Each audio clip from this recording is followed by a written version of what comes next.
Okay, I think we'll get started. My name is David Chard. I'm the Dean of Wheelock College of Education and Human Development at Boston University. And if you're joining us as a new attendee to the conversation with the Dean, this is our opportunity to focus on important events, timely events, hot topics with scholars and leaders here at Boston University.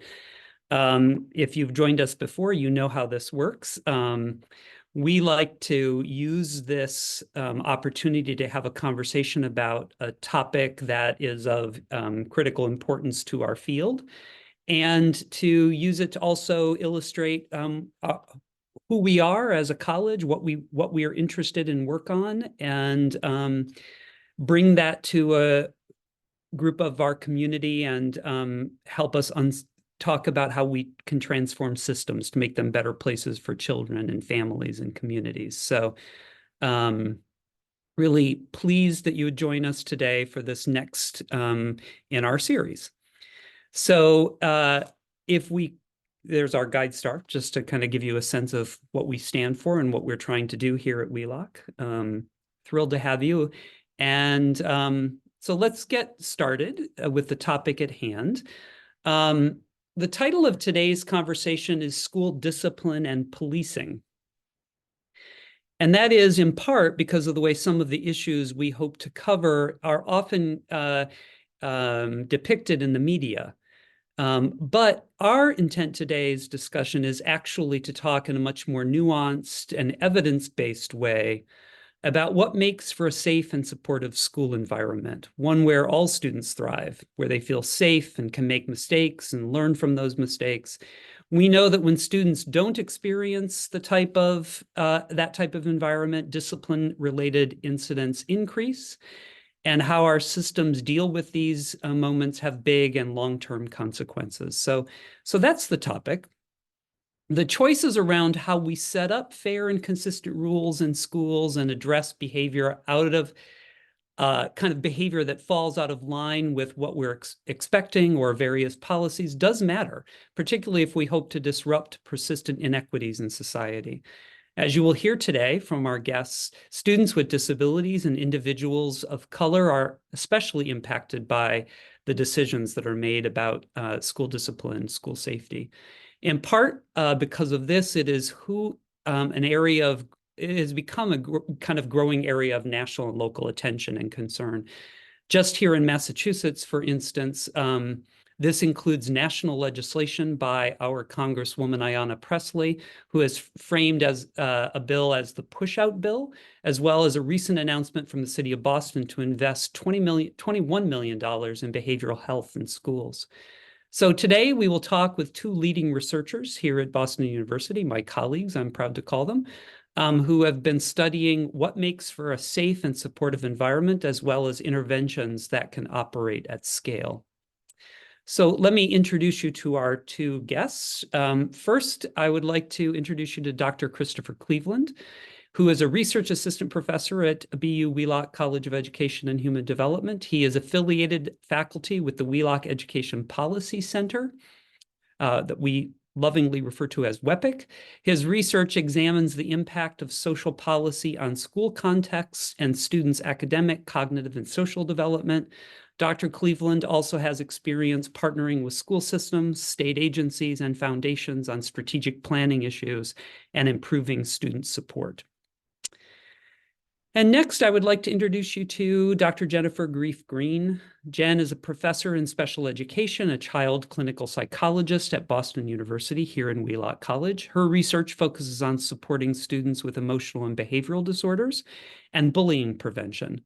Within these lines of research, she studies teacher identification of students with mental health needs, racial ethnic disparities in mental health service access, and youth bullying involvement. She collaborates with a number of local schools and districts to support student social emotional well-being.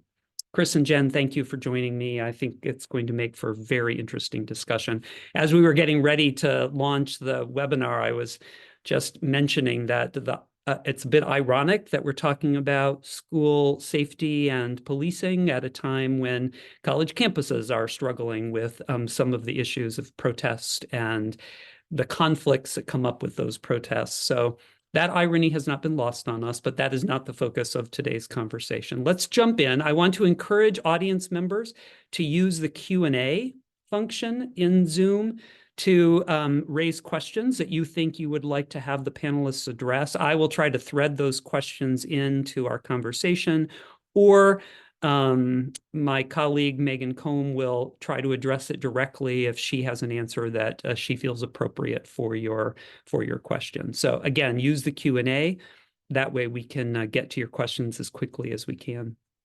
So let me jump in and ask a question. Jen, I'm going to start with you. I want to talk about, so describe for us what it looks like and feels like in a school or a classroom when we do these things right, when we've got a safe, inclusive space where students feel like they can make mistakes and learn from their mistakes.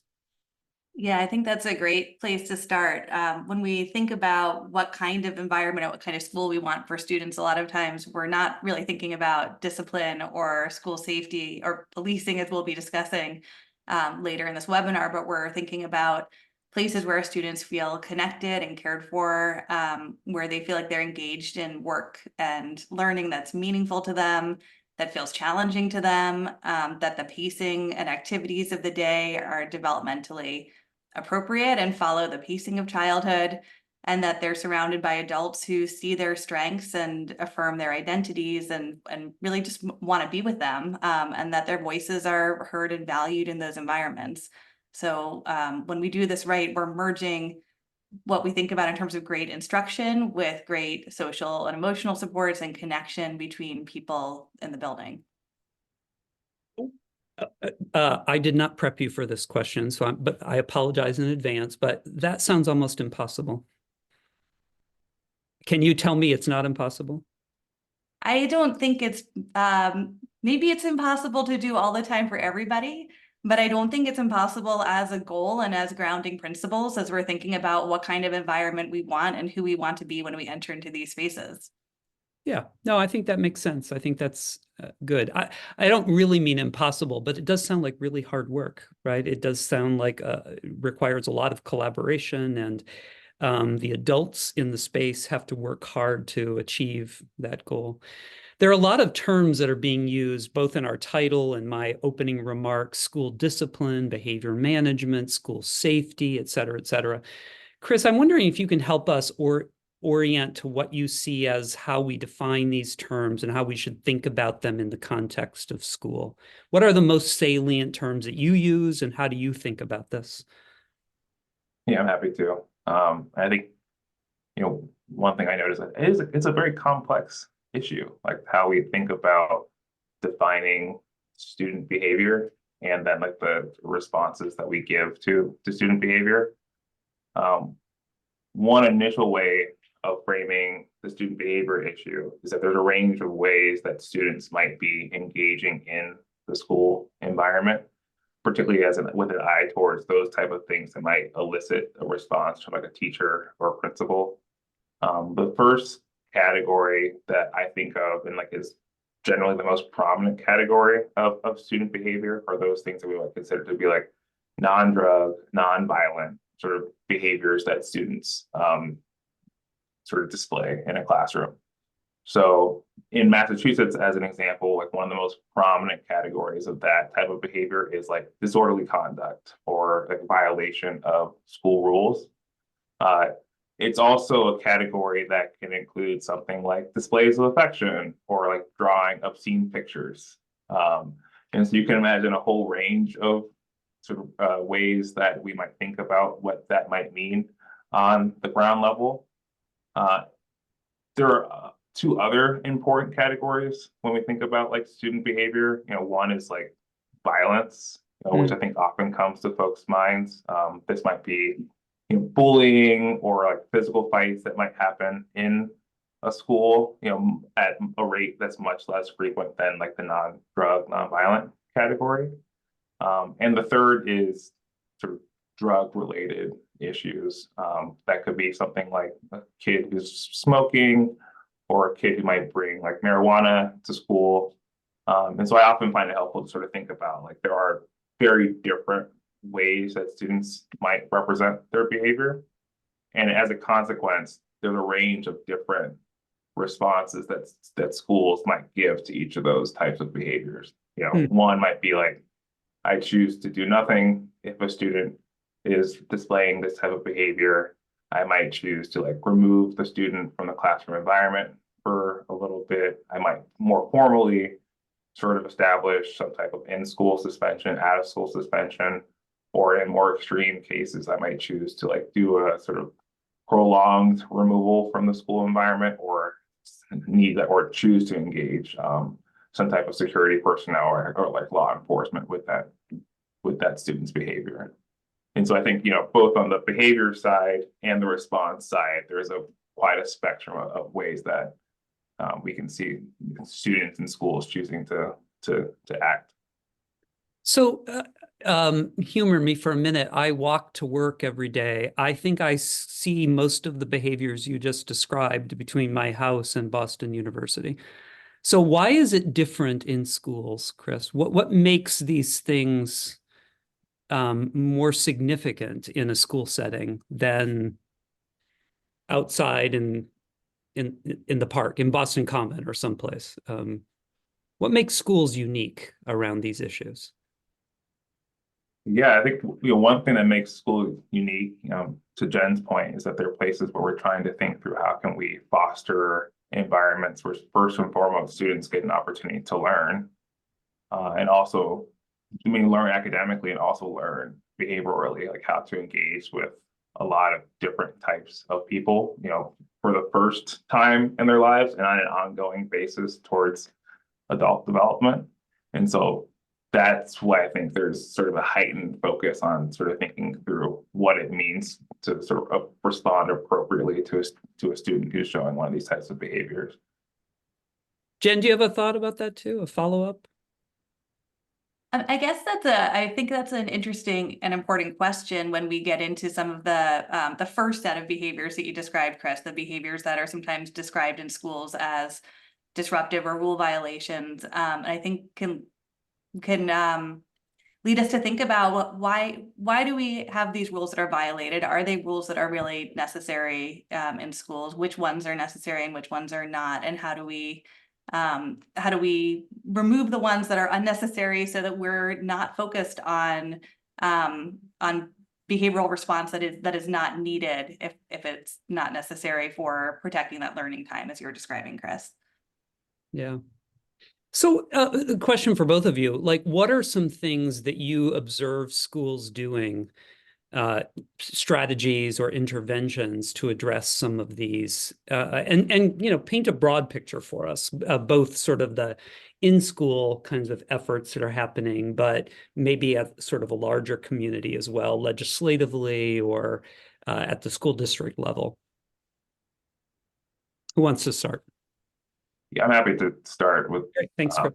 I think in the biggest picture, maybe like the state level, what we can see happening at the state level in varying state by state is like what they consider to be like student behaviors that require a particular type of response from schools. Like not every state chooses to treat student smoking in school the same way in terms of the legislation. And like in sort of this like conception of those things that have like zero tolerance in terms of student behaviors. So there's a very sort of interesting state context that defines what's happening within districts and schools across the country. And then, some of the things I can note for schools is that, schools are often, or districts are choosing to define like their own codes of conduct that can vary widely. And then there are also like different types of like programs that schools try to use to sort of like cultivate different like climate environments, whether that be like surveying students on how they feel about the school or trying out different sort of behavior management systems. I'll just add that a lot of our schools in Massachusetts use a multi-tiered system of support model, or MTSS model. And that might be in the form of PBIS in some schools, although other schools can use different ways of conceptualizing or thinking about MTSS.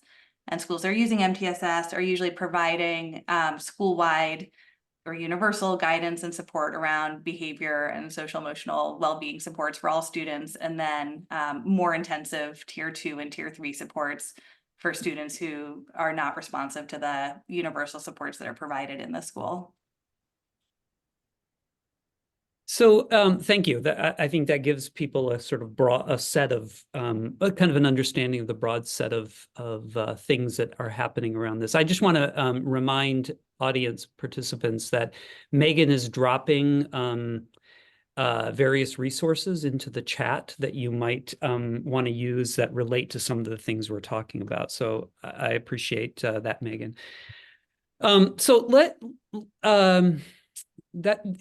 This raises a few other questions for me. I mean, you know, smoking in schools, kind of an interesting topic. You mentioned this, Chris. You know, when I was a kid, smoking, you could smoke as long as you were across the street, not on school grounds.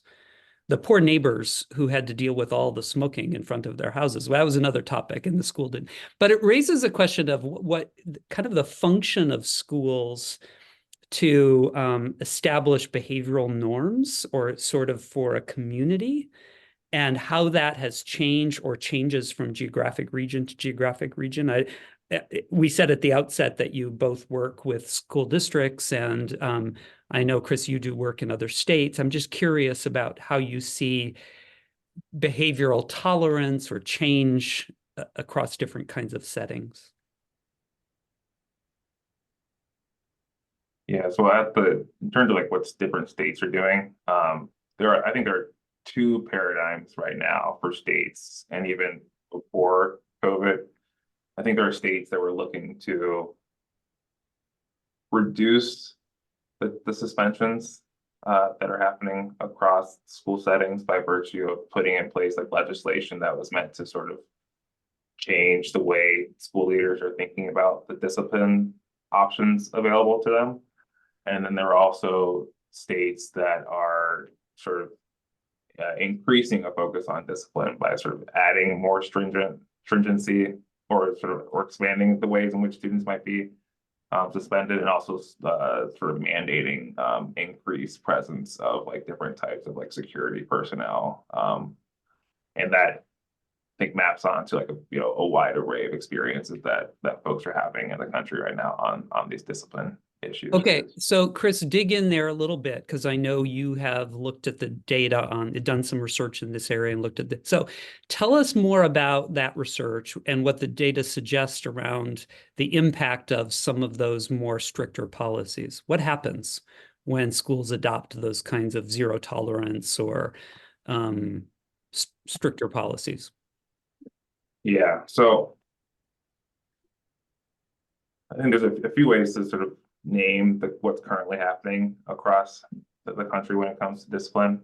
So first and foremost, I think there's a way in which there's a question of like, how do we sort of like talk about students and sort of treat different types of students when it comes to disciplinary issues. And as you gave a sense of in the sort of opening of this conversation, it is often the case that like low-income students or like students of color are treated differently than like higher income peers or white peers, even when you look at students who might be considering the same type of offense. And that's been shown both in terms of like looking at sort of static data about students, but also the way in which students are written about in like office discipline referrals. So like there's some questions around like the way students are treated generally as a function of their what they look like or their household income. It's also the case that as students are sort of moved through to more like severe outcomes for discipline, so like being suspended or being referred out for juvenile justice engagements, those things can often compound, where students end up being like continually referred to those systems, particularly like a small proportion of students, rather than those referrals leading to the student to sort of stop having that type of engagement with law enforcement. And so when it comes to evidence on states or districts trying to like change that dynamic. In Massachusetts, from my work, what in the context of like a legislative reform that Massachusetts passed called Chapter 222, that's a reform that reduced suspensions across the entire state, and has done so in a way where it hasn't necessarily negatively impacted student achievement, which I think is a function of some of the strategies and considerations for alternative discipline that the law helps support.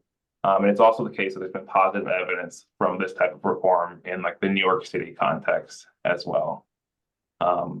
One place where there's evidence that the reform might have not led to as positive outcomes for students is a context like Philadelphia, where there's some research that it didn't necessarily benefit students either in terms of like reductions of suspensions or achievement outcomes, even though there was supposed to be rules in place that help limit like student suspensions. So I just want to make sure I get this right, because we're getting some questions from the audience about this specific thing. If a district employs stricter rules and or in one case, a trustee in the district is saying that there's an interest in the community, amongst some people in the community, to employ resource officers in that community. You're saying the evidence is it often disproportionately impacts particular students of color and students with disabilities. They have a more negative impact to those stricter rules and resource officers. But it also doesn't always map on to better achievement and better, more safe schools. Is that fair to say? Yeah, it's often the case that a stricter discipline code does not map on to improved achievement, which I think reflects that strict discipline is a change in like a response to student behavior, but may not be a system that's actually changing student behavior or teaching students how to behave better, which might be more of a system that leads to like more positive outcomes. That's good. Jen, I'm wondering if you could talk a little bit about that topic. Like, this is, again, off the question list. Not off the question list, I'm making this up. But I mean, isn't that our job as teachers, to teach people where the boundaries are? And shouldn't we start that early? And when we started early, I mean, it's also parent and community involvement, right? I mean, isn't that the point of schools, is to help students know what's right or wrong, but to teach it to them, not just set rules and then hire police officers or resource officers. Is that fair? Yeah, I mean, I think, well, one of your points is that it's not just on schools, right? So we see schools are part of a bigger community. So saying this is on schools to do alone, I think put schools in a really unfair position, because this is a community responsibility to raise our children. But if we think about behavior as telling a story, then as adults, I think part of our job is to figure out what are we learning from the students' behavior, and is it that we're seeing behavior that students have learned at home or in their community or from peers that they're repeating? Is it that behavior is telling us that students have needs that are not being met? Is it that behavior is telling us that students have something that some skill that they haven't learned that we need to teach them? And depending on how we understand that behavior and how well we can understand the story behind the behavior, we can make decisions about how to best support students. But it'll be different depending on the reason behind the behavior that we're observing. Yeah. There's a question from the audience about how we address, as educators, how we think about addressing the broader systemic issue of greater violence in a community. Sasha, I don't think there's an easy answer to this question, but I do want to allow the panelists to talk to it. I mean, I think, personally, I feel like in part, we, as Jen just described, schools are parts of communities that play one role in that, in trying to reduce violent behavior. And as Chris is describing, there's research evidence on both how you teach behaviors, but also how you establish safe environments. And but I'm not sure, how do either of you think about that as kind of a piece of the bigger puzzle of decreasing violence in a community? I mean, I think part of what we know is that schools are still some of the safest places for children to be. Schools are safer places than homes and communities for children statistically. So I think that we can start to watch the news and have a narrative that schools are unsafe, but we are giving a lot of attention to events that are still relatively rare, and schools are still safe places for children to be in. So I think starting with that. But then these pieces that we're thinking about how do we create environments for students where they feel connected and they can go to an adult when they're feeling unsafe or concerned about safety is really important. And how do we bring in the community members that we need from outside of schools when the school staffing is not sufficient to support the needs of students, and particularly students who are in communities where they've experienced trauma or where they're experiencing violence outside of schools as well. Yeah, I do want to put a plug in. Jen co-hosts a conference the last couple of years with Boston Public School folks around behavioral health in schools. And there's tremendous interest, there's tremendous expertise in schools for this. But one thing community members can do, so if you're a part of a community where this is a concern, is make sure that teachers have adequate support and there's adequate expertise, which of course often comes through making sure you're voting for school supports. So Chris, didn't mean to interject, but any other thoughts to add to that question? Actually, if I could just add one more thing. Please. That conference is part of the School-Based Behavioral Health Collaborative, which is actually a collaborative between different community organizations in Boston Public Schools. So Boston Public Schools has formed really strong and deep partnerships with community mental health providers who provide direct services in schools through major organizations in the Boston area, like Boston Children's Hospital and the Home for Little Wanderers, and many others. And so that conference is a time where outside community agencies come together with Boston Public School staff to learn together and to partner on how to better support students in schools. So this idea about this is a part of being part of a community that works together and is not on schools alone to respond to. Yeah, Chris, anything to add on that topic of kind of how we help reduce violence in sort of a broader community as school personnel or school related personnel?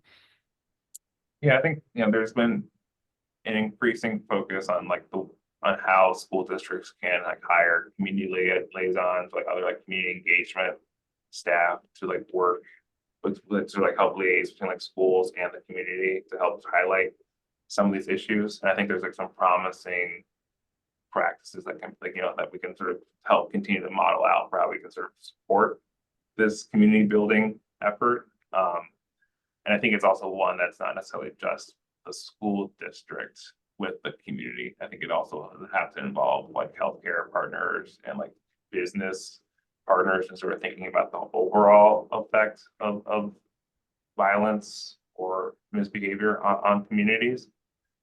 And so there are some interesting things happening in that regard across the country.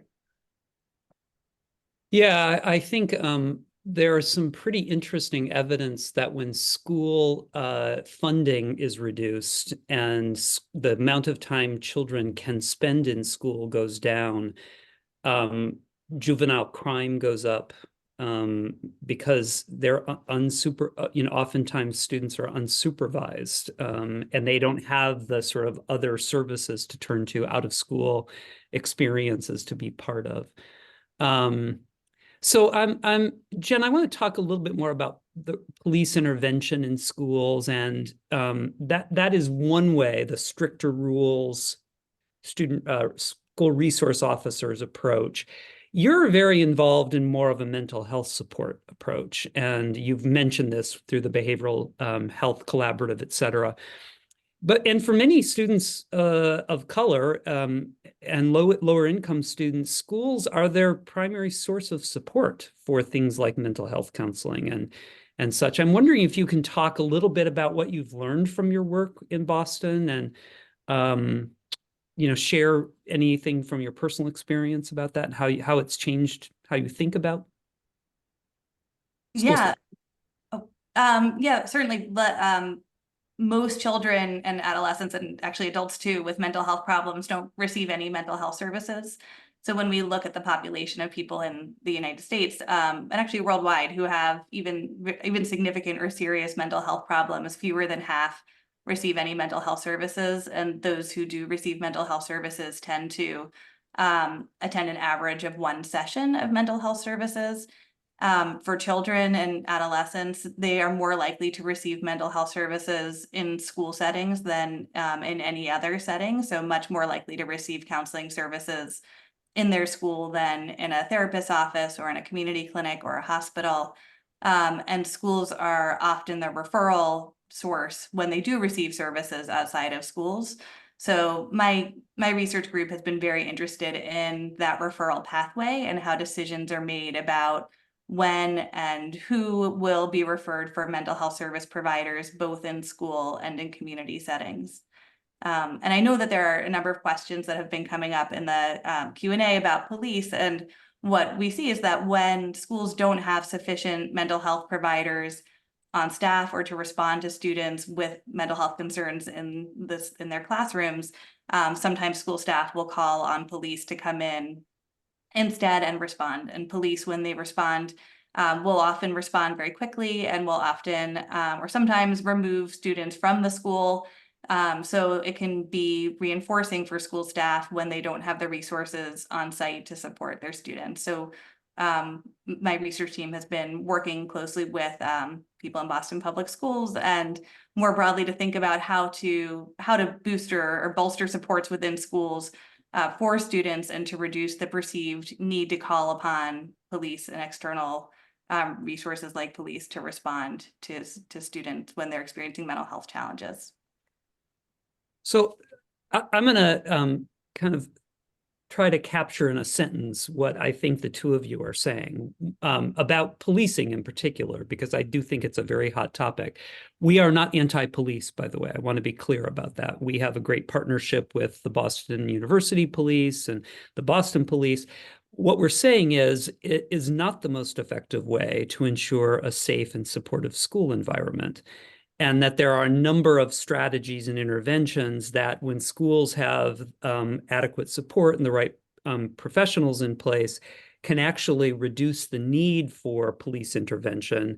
And that in fact, police intervention is sometimes contradictory to the purpose of schooling, which is for children to learn and to feel safe and to thrive. Is that fair? That was one very long sentence, but does that kind of capture what you're both saying?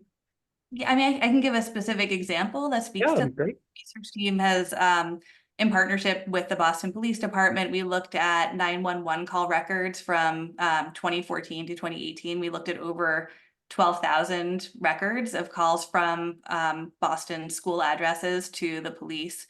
And we found that the call volume was highest between 11 a.m. and 1 p.m. So if you think about what's happening in schools between 11 a.m. and 1 p.m., that's usually when our students are at lunch or at recess or in other unstructured periods of time when a lot of times they're not with the adults who they know best. They might be with other lunch monitors or other school staff who are stepping in while their core teachers take a break. So we put this paper out and have been talking about what are the resources that need to be in place instead to support youth during that time. And that's consistent with other data. If you look at bullying literature, we know that bullying increases around lunchtime also. We know those are tricky times in the day. So we're using some of this data to say what could be there instead to support students and to reduce the perception of staff in schools that that there are things happening that require calls to police to come in. That's a great example. Really terrific. A question has come up about another type of intervention, and I'm wondering if either of you have thoughts about this, the use of restorative justice practices for when students have, I mean, we know there's a lot of press right now around bullying and particularly cyberbullying, things that, I think in some cases, we would say it's kind of part of growing up, not a positive part of growing up, but it's a part of growing up that many of us experience. And Nefertiti has asked this question about whether there's a place for restorative justice practices. Do either of you have any research experience or firsthand experience with that? Chris, thoughts? Yeah, I mean, I think one of the key questions here is like how do we, if schools are meant to be places students can learn, to what extent does a student sort of doing something we would consider not to be ideal, in this case, using that type of language, like give an opportunity for learning, and like the broader PBS and like restorative justice approach within that would say like there are opportunities that students can have to like learn from that experience. Not necessarily like without direct consequence. Like I think there are still consequences that schools consider if a student is treating a peer in that way, but there's meant to be an engagement with that student around like, all right, you did this behavior in this time point, like what did you learn from it? Like how can you choose to sort of make a different choice going forward is a helpful paradigm to sort of pursue. And I think there's a lot of different ways. Like the question around like whether the harmed student needs to be engaged in that conversation, I think is like another like nuanced way that some of this restorative justice models get implemented. That I think there are still like some interesting like questions around like the best way to implement it. But one thing that's true is that there's been like some exciting evidence out of Chicago public schools that chose to implement restorative justice models across some of its campuses. That's showing that the introduction of that restorative justice practice like has helped reduce out of school suspensions and helped reduce arrests for students. And so I think there is exciting evidence that there are practices that are within this like restorative justice umbrella that are helping students. That's great. That's good to hear. There's another question, and then I think we'll begin to think about wrapping up. But this question I think might be interesting, Jen, for you to take. And it's from Ayana, one of our students here at BU Wheelock, but she's asking the question about secondary trauma on teachers and administrators or other school personnel who have see disciplinary actions or school policing strategies and then have to live with that, like see what's happening to their students. Is there support for that for them? Like we often think about the student's safety and support, but we don't always think about the support for the teacher or the administrators who see these things happen. Yeah. Hi, Ayana. Thanks for that question. I think that is a great question. We know that watching police intervene with peers can be traumatizing to students who aren't in direct contact with police, but are observing it happen and can impact them. And I'm sure the same is true for teachers, whether they are directly involved or witnessing events or the aftermath of them. I haven't seen any research on that. I think that would be a great topic for a dissertation, perhaps, or a qualifying exam, and something to look into more, because we know that how teachers are feeling in their classrooms and teacher trauma has a significant impact on student well-being and student learning. And when we're thinking about whole school and whole community approaches, teachers are the cornerstone of those approaches. Hint, hint, Ayana, there may be a dissertation topic for you to consider. Wow, so much to think about. I'm wondering, just in terms of wrapping up, if you could think about recommendations you have for schools, kind of key recommendations, or how we can set up systems to better support students and, frankly, teachers and other school personnel to thrive in these settings. While you're formulating that, it just strikes me that even in adult settings, people misbehave, right? There's always misbehavior. There's adult bullying, and there's, I mean, I sort of jokingly said on my walk to work, I see misbehavior, but it happens all the time. And in schools, partly because of density, partly because of young people and their formation as they grow up, we have to be much more careful about it. And as public school personnel or university personnel, we're holding their parents' trust as we serve those kids. So lots of things to think about. But what would you recommend? What are the most important things to think about here? Who would like to go first? I'm happy to start with one, and then maybe we can go back and forth, Chris. But I think that David, you and I are obviously both connected to special education, and I think that one of the key things is making sure that we are providing academic and instructional environments that are effective for our students and for diverse learners. And we can't think about behavior and social and emotional well-being as being separate from learning experiences of students. And when you talk about adult misbehavior or adult challenges, when we're as adults in places where we feel like we're being challenged, where we're doing things that are meaningful, where we're engaged, that doesn't happen as much. And the same is true for students, of course, that when we're providing them with high quality academic instruction and high quality environments that support diverse learners, we're much more likely to see students who are engaged in what they're there to do in the learning environment. Yeah. Chris, other thoughts, other things you would like to add? Yeah, one reflection I had is coming from some engagement with the equity officers recently, is that there often just isn't time made to like engage on these conversations for like, what do we want the student's experience to be when it comes to like a positive, inviting school climate.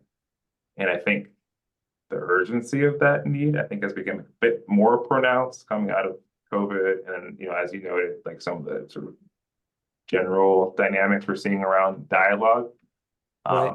And so I think it's really important to think through like, how can we like leverage different tools that are available to help facilitate these conversations on our vision for students, and then make sure we're giving staff the support and training to help deliver on that vision, and then also making sure that students are appropriately supported. I think that's a very key thing. And then I'd also say that some of the different strategies that we've talked about in this conversation are, I think, exciting and still new things, but most importantly, things that we can continue to like learn from. And even in Massachusetts, there's an ongoing rethinking discipline initiative that the state is facilitating that I think offers a lot of things that we can like learn from if we're to go look at some of the experiences of the districts that are participating in that initiative. For the members of the audience, do you see how lucky I am that I get to work with people like Chris and Jen? People who have such deep expertise and care so much about what they're doing. Thank you both. One question, Jen. How are we doing at BU Wheelock in preparing teachers for these kinds of issues? Oh, we're thinking about this all the time and talking about it all the time among our faculty, and thinking about how to make sure that our students are aware of the research that what we know, that they're using evidence-based practices, that they're assessing how students are doing and trying different strategies and assessing whether or not they're working, and thinking critically about them. Thank you. Thank you. Appreciate that. Thank you both. Very much appreciate your input in this conversation. A couple of things for those of you who are in the audience. If you're interested in getting involved, you can certainly look for on our website around the centers and labs that we offer that focus on these kinds of issues, social adjustment and bullying prevention lab that Jen is involved with, as well as the Wheelock Education Policy Center that Chris is involved with. We also have research on school mental health that's ongoing. And then if you're interested in pursuing an academic program with us, particularly in the area of teaching and learning, you can reach out to Dr. Eleonora Villegas Reimers, the chair of our teaching and learning department. she can help point you in the right direction if you're interested in graduate work or taking on some other role in schools that can be beneficial and create safe places and productive places for students to learn and thrive. So what's up next? Next week, only a week break this time, we'll have our next conversation with the dean, and this time the tables will be turned. I will be the person talking, and my dear colleague, Mary Churchill, will interview me about my experiences at BU Wheelock as a dean here. It's been, obviously, I'm going to get emotional, so I'm just going to say this quickly. It's been a pleasure to be the dean, and it's time for me to step aside and look for new leadership. But I'm happy to talk about my experiences and what's made this such a wonderful experience. So anyway, hopefully you can join us next Thursday, same time, 3 o'clock, and we would love to have you be there. So thank you all for being here today. And thanks again, Jen and Chris, for a terrific conversation.